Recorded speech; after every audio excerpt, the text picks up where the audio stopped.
Science के महान scientist Albert Einstein का कहना था कि science with religion is lame and religion without science is blind. हर साल नेपाल में होने वाले गढ़ीमाई फेस्टिवल में करीब 2,50,000 से भी ज्यादा जानवरों की बलि चढ़ाई जाती है, लेकिन साइंस के क्लिनिकल ट्रायल्स में भी तो हर रोज कई सारे जानवरों को मार दिया जाता है या फिर अपाहिज बना दिया जाता है। सो अगर दोनों खूनी है तो इनमें से सही कौन है और गलत कौन?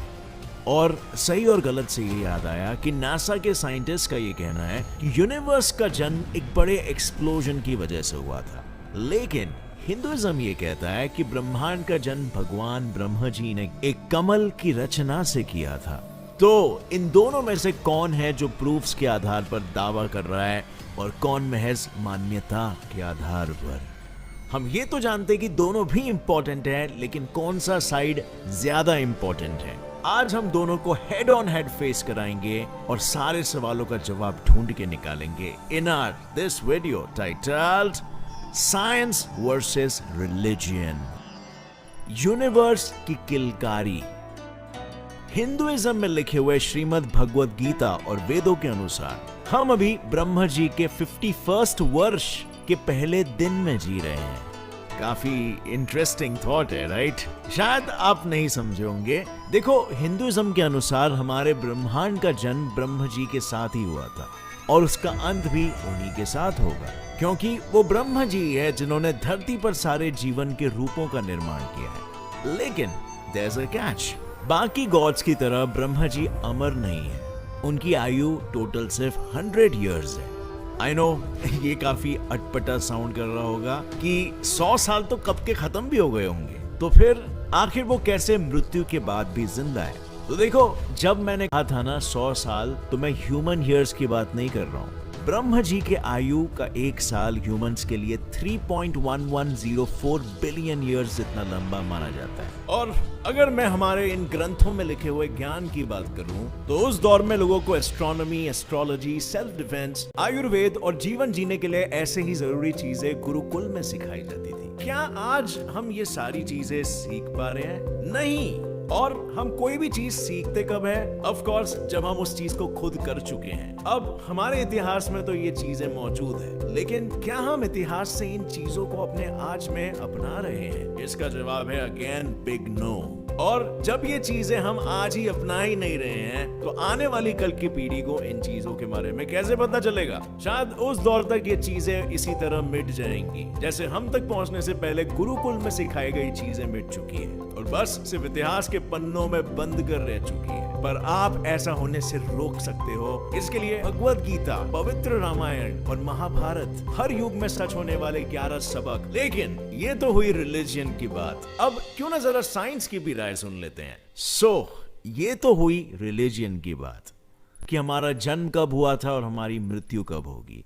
अब क्यों ना जरा साइंस की भी राय सुन ली जाए। हमारे साइंटिस्ट द्वारा दिए गए बिग बैंग थियरी के अनुसार, जो साइंस में काफी वाइडली एक्सेप्टेड थियरी है, हमारा यूनिवर्स करीबन 13.8 बिलियन ईयर्स पहले बना था और उसके पैदा होते वक्त सारा मैटर इंटेंस डेंसिटी और हीट के साथ बस एक छोटे से पॉइंट में कॉम्पैक्टेड था, जिसको हम सिंगुलैरिटी के नाम से जानते हैं। एक दिन इसी सिंगुलैरिटी में एक बड़ा सा एक्सप्लोजन हुआ, या कह सकते हैं रैपिड एक्सपेंशन ऑफ स्पेस होने लगा, जिसके रिजल्ट में यूनिवर्स और सारा मैटर बाहर की तरफ तेजी से स्प्यू होकर एक्सपैंड होने लगा। और ये एक्सपेंशन फॉरएवर से चलते आ रहा है और चलता रहेगा। अब वैसे तो साइंस के पास रिलीजन की तरह यूनिवर्स के अंत का तो कोई जवाब नहीं है, पर एटलीस्ट उसने जो यूनिवर्स की शुरुआत का दावा किया है वो एक रिसर्च के आधार पर है, जो रिलीजन में मिसिंग है। क्योंकि 2016 में नासा ने हबल अल्ट्रा डीप फील्ड इस यूनिवर्स की HD इमेज की मदद से अब तक की सबसे पुरानी गैलेक्सी को खोज निकाला था, जिसका नाम रखा गया GN-Z11। ये गैलेक्सी करीबन 13.4 बिलियन ईयर्स पुरानी है और जिस तेजी से हमसे दूर जा रही है, उससे साइंटिस्टों ने यह अंदाजा लगाया है कि बिग बैंग आज से तकरीबन 13.8 बिलियन ईयर्स पहले हुआ था। यानी इट इज ऑलमोस्ट लाइक अगर बॉम्ब के परखच्चों के उड़ने की स्पीड और एज को जान लिया जाए, तो आप उसे रिवाइंड करके ये जान सकते हो कि बॉम्ब फटा कब था। सो इस हिसाब से देखा जाए तो at least science has some proof to prove its point on a very logical basis, इसीलिए ये पॉइंट जाता है साइंस को। Now let's move on to a next factor, जो है purpose of religion and science. आज से 3 लाख साल पहले हमारे पूर्वज यानी कि होमो सेपियंस और निएंडरथाल्स अपने लोगों के मृत शरीर को पारंपरिक तरीकों से दफनाया करते थे, जिसका मतलब है उस टाइम पर भी धार्मिक विचार मौजूद थे। पर फिर वहां जो सवाल उठता है वो ये है कि आखिर रिलीजन पैदा कैसे हुआ और आखिर क्यों?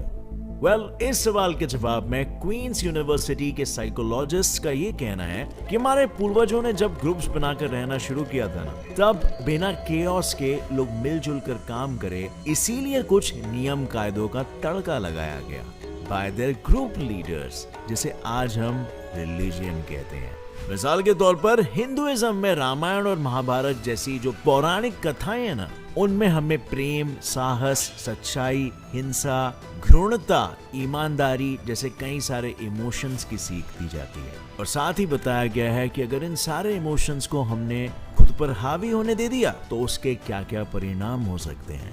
अब ये लेसन्स ऐसे हैं जो हमें आज भी जीवन कैसे जीना है इसकी शिक्षा देते हैं, जिससे ये व्यतीत होता है कि रिलीजन असल में लोगों में सोशलाइजेशन और हार्मनी क्रिएट करने के लिए बनाया गया था।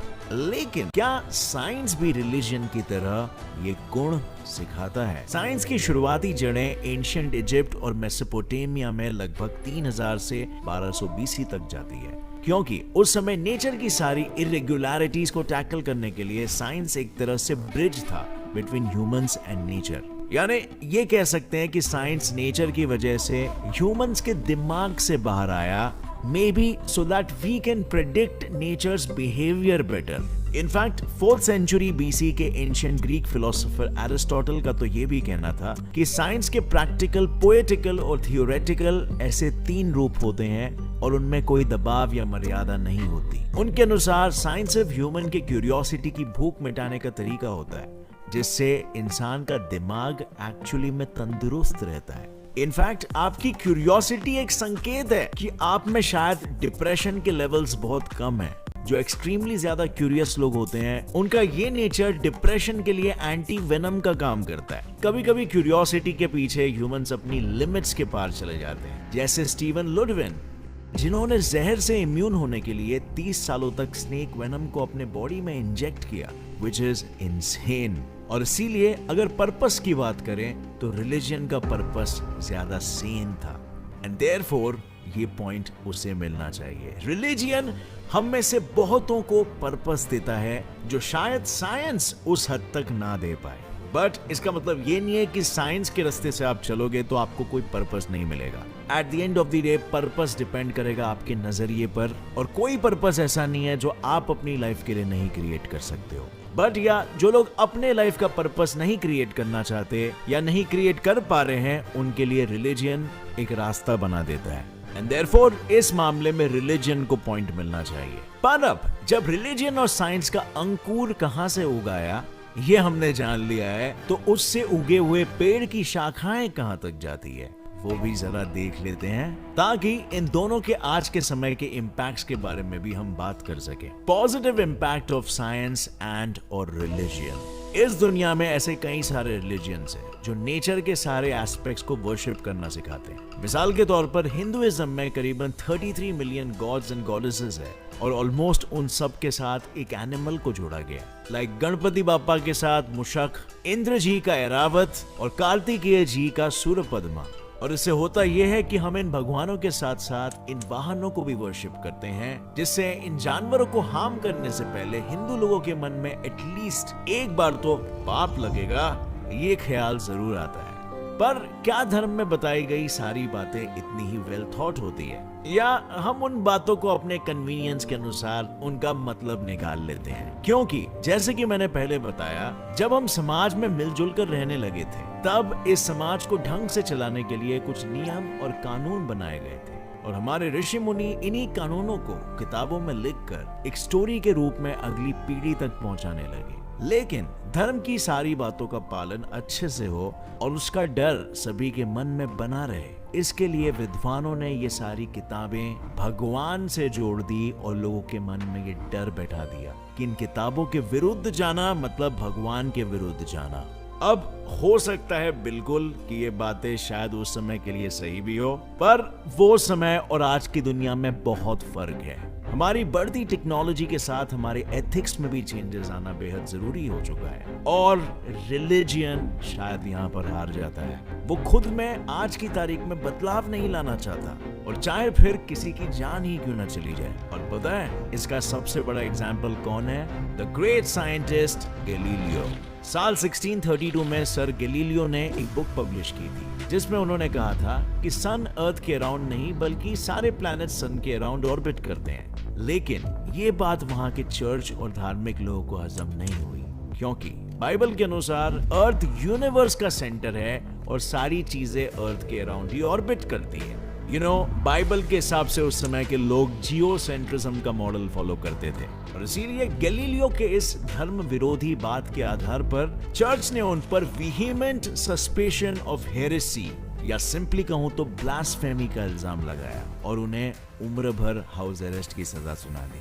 अब ऑब्वियसली इतनी रिजिडिटी ना साइंस में कभी थी और ना ही कभी होने के चांसेस है। साइंस में काला गोरा, अमीरी गरीबी, नॉर्मल डिसेबल्ड, ऊंची जात नीची जात ऐसा कुछ नहीं होता। साइंस का लॉजिक सिंपल है, जब तक तुम्हारे पास एक थियरी है और तुम उसे मैथमेटिकली या लॉजिकली प्रूव करके दिखा सकते हो, उन्हें सब मंजूर है। इनफैक्ट साइंटिफिक क्वेश्चंस भी इस तरह से फ्रेम किए जाते हैं कि एविडेंस की मदद से अगर कंफर्म या डिस्प्रूव हुए तो ठीक, वरना उस क्वेश्चन को रीफ्रेम करके वापस रीटेस्ट किया जा सके। So all in all science समय के साथ साथ इवॉल्व हो रहा है, मगर रिलीजियन नहीं। और इसीलिए भाई लोग ये पॉइंट जाता है साइंस के नाम, क्योंकि साइंस एक्सपेरिमेंट्स, रिसर्च, इनोवेशन और इन्वेंशंस के आधार पर अपनी किताबों का सिलेबस इन्वॉल्व करता है, मगर रिलीजन वही सिलेबस सदियों से पढ़ाते आ रहा है। और ऐसे में आपका नॉलेज आउटडेटेड होने की वजह से जिंदगी आपका काट न दे। अरे कहना क्या चाहते हो? किताबें सर, बुक्स। जैसे इंटरव्यू की तैयारी आप आउटडेटेड सिलेबस पढ़ के करोगे तो ऑब्वियसली इंटरव्यू में आप फेल हो जाओगे। पर क्या साइंस की दुनिया हमेशा ही इतनी रोशन रहती है? वेल, सच कहूं तो नहीं। साइंस की किताबों में भी कुछ काले पन्ने मौजूद है। साइंस अपने एक्सपेरिमेंट्स को प्रूव करने के लिए बहुत सारे ट्रायल्स करता है, जिनमें हर साल 100 मिलियन से भी ज्यादा जानवर जैसे mouse, frogs, dogs, cats, rabbits, गिनी pigs, monkeys, fishes, birds etcetera ये सब भी शामिल है, जो बायोलॉजी लेसन्स और मेडिकल ट्रेनिंग के लिए मार दिए जाते हैं। तो क्या ये रिलीजियंस में होने वाली बलि के तरह ही नहीं है, जिसमें हम अपने फायदे के लिए किसी बेजुबान जानवर को मार देते हैं? यहाँ पर रिलीजन और साइंस दोनों ही एक नाव में सवार है, क्योंकि अकेले नेपाल में हर 5 साल में एक बार गढ़ीमाई फेस्टिवल बनाया जाता है, जिसमें करीबन 2.5 लाख से ज्यादा एनिमल्स की बलि चढ़ा दी जाती है, जो आप 2009 के इस आर्टिकल में देख सकते हो। And let me tell you, ये सिर्फ इकलौता ऐसा फेस्टिवल या रिचुअल नहीं है। दुनिया में ऐसे कई सारे मान्यताएं हैं जिनमें मासूम जानवरों की बलि चढ़ा दी जाती है। और अगर आपको शेयर नंबर्स जानने हैं तो यस, साइंस ने ज्यादा जानवरों की जान ली है या उन्हें अपाहिज बनाया है, और इसीलिए ये पॉइंट जाता है रिलीजन को। But wait, isn't that a time? यहाँ रिलीजन ने भी 2 पॉइंट स्कोर किए और साइंस ने भी, तो आखिर जीता कौन भाई?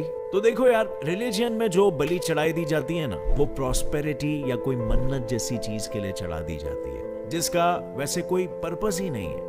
पर वहीं पर अगर क्लिनिकल ट्रायल्स में एक जानवर की जान जाती है तो उससे हजारों जानें बचाने का तरीका हमें पता चलता है। सो इस पॉइंट ऑफ व्यू से देखा जाए तो साइंस में even the cruelty is meant for a positive purpose. But हाँ, ये भी शायद गलत है। हमारे फायदे के लिए किसी की जान लेना गलत है। हमें कोई ऐसा रास्ता निकालना होगा जिससे जान भी न जाए और ट्रायल भी हो पाए। और आजकल साइंटिफिक कम्युनिटी इसी सोच में जुटी हुई है। और इसीलिए फ्रेंड्स, आखिर में मैं बस इतना ही बोलूंगा कि साइंस और रिलीजियन वैसे तो हमारे जीवन के 2 पहलू हैं, जिनमें हमें अलग अलग नजरिए से देखना पड़ता है। बस साइंस की तरह रिलीजियन भी समय के साथ इवॉल्व होने लगे तो उसकी भी जो खामियां हैं उनको भी मिटाया खैर, आपका इस पर क्या ख्याल है? लिखिए अपनी राय नीचे कमेंट सेक्शन में, और अगर इस वीडियो से आपको कुछ भी नया सीखने मिला तो एक लाइक जरूर